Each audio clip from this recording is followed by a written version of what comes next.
are back, and today we have the start of a series, man. 6 episodes. We're predicting every single wild card matchup, predicting who's going to win, breaking down the game. Today, the first one. Los Angeles Chargers, the 5 seed in the AFC, head to the Houston Texans. 5 versus 4. The Texans won the division. Chargers, best record of the wild card. Now this game's going to be in Houston. It's Saturday at 4:30 p.m. on CBS. Listen here, boys. This is how it's going to go. We're going to break down the analysis on the betting market first. What the spread is looking like, what Vegas is telling us. Then, we're going to look at how these teams got here, what their trends are. Are they better? Were they better earlier in the season? Texans? Or were they better, picking up fuel later in the season? How's the depth chart looking? Everyone healthy? We're starting off this game right here, and let's get right into it. So what's the spread looking like? Chargers going in to Houston. And the Chargers on the road. You would think, the dogs, where are the dogs at? But they're not. On the road. Playoff matchup, wildcard weekend, 4:30, Saturday. Chargers open up as 2.5-point favorites. That's right, you heard me right, favorites. They're projected to win by 2.5 in Houston. In Houston's home. The over-under opens at 44.5 points scored, a little bit lower than the other games, lower than one might expect. Is that because the Texans have the best defensive unit, one of the best defensive units in the NFL, D-line? You got Stingley Jr. playing well, right? So, maybe that's indicative of the lower over-under total. The money line, we got Chargers minus 148, Texans plus 124. Either way, I like both of those odds to cook up a parlay.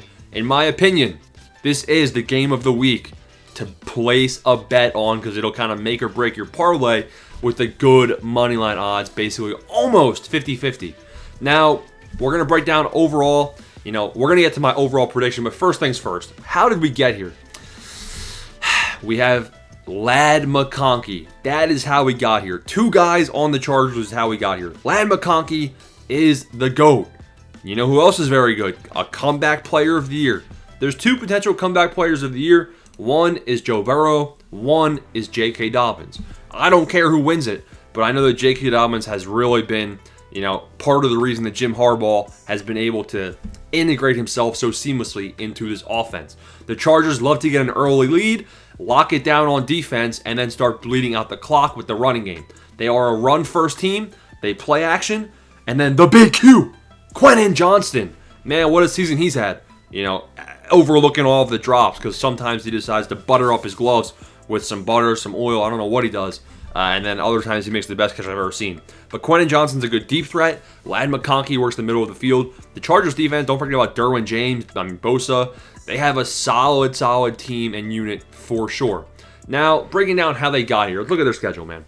Looking at how they got here earlier on in the season, they beat the Raiders, beat the Panthers, lost to the Steelers, lost to the Chiefs, beat the Broncos. Really, they were kind of almost, I want to say, mediocre. Beating the teams you would expect, losing to the teams you would expect. Fast forward, J.K. Dobbins starts cooking it up, and they start playing well. 26 on the Saints' head. Saints only drop 8 points. 27 on the Browns' head. Browns only drop 10 points. 27 again. 34 again. They almost beat the Ravens, but they lose to the Ravens 30-23. That was a tough loss. They lose to the Chiefs again. Debatably could have won, but they fall 19-17. The offense didn't do enough. Listen, this is something very important for this matchup, and it's going to be indicative of why I'm going to potentially make a prediction I am. Looking at the Chargers without J.K. Dobbins. Dobbins obviously come back from injury, the ACL injury. He was playing good. Then sprained MCL. Out about 4 or 5 weeks. Buddy came back against the Patriots. Without J.K. Dobbins, this is what happened. They lost to the Ravens 30-23. If J.K. Dobbins didn't get injured that game, I think the Chargers win. The Chargers barely beat the Falcons. They only put up 17 points. 17 points against the Atlanta Falcons. Not good without J.K. Dobbins. Only 17 again against the Chiefs without J.K. Dobbins, and they lose. Only 17 again against the Buccaneers, and they lose. And then Dobbins, comes back. They drop 40 on the Patriots' head. Dobbins is back. They drop 34 on the Raiders' head. With J.K. Dobbins, this Chargers offense is able to move the ball so much better. I'm telling you, it is a key asset for this team. Now we go over to the Houston Texans. No Tank Dell. Tank Dell, I think he was a big part of this offense especially because I think that the downfall of this team is potentially their offensive line play. Everybody thought the Houston Texans offense would take a huge step up this 2024 NFL season.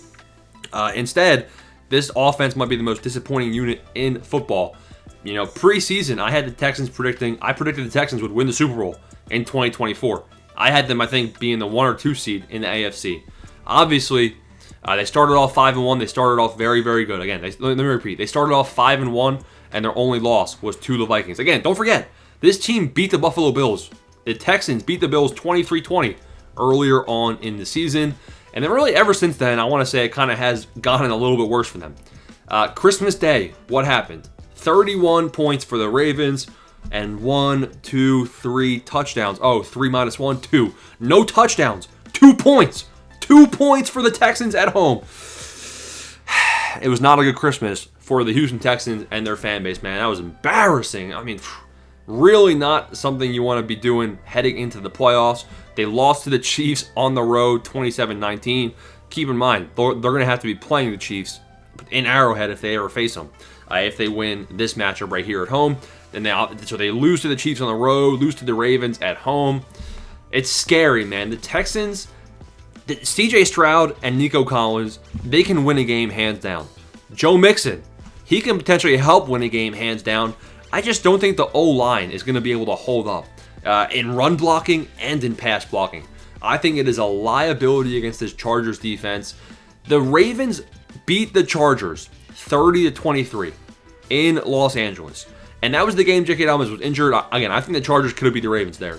And then the Ravens didn't even have a close game. They had a bloodbath against the Texans. Transitive property of math, boys. My prediction. I'm going with the Chargers. Now, I don't want to make it seem like the Chargers are the underdog. I do want to make it seem like that, actually. I think the Chargers, they're the road team, and winning a game in Houston is not going to be an easy task, and the Texans are a good team. Obviously, the Chargers are 2.5-point favorites. I think they should be the underdog. I would have an underdog mentality going in, man. Nobody really even thought, again, the Chargers were trash. The Chargers were trash last year. Jim Harbaugh turned this team around. I'm calling on the dogs, man. Get the underdogs. Los Angeles Chargers. Again, this is going to be a make or break for the parlay, boys. Who's riding me?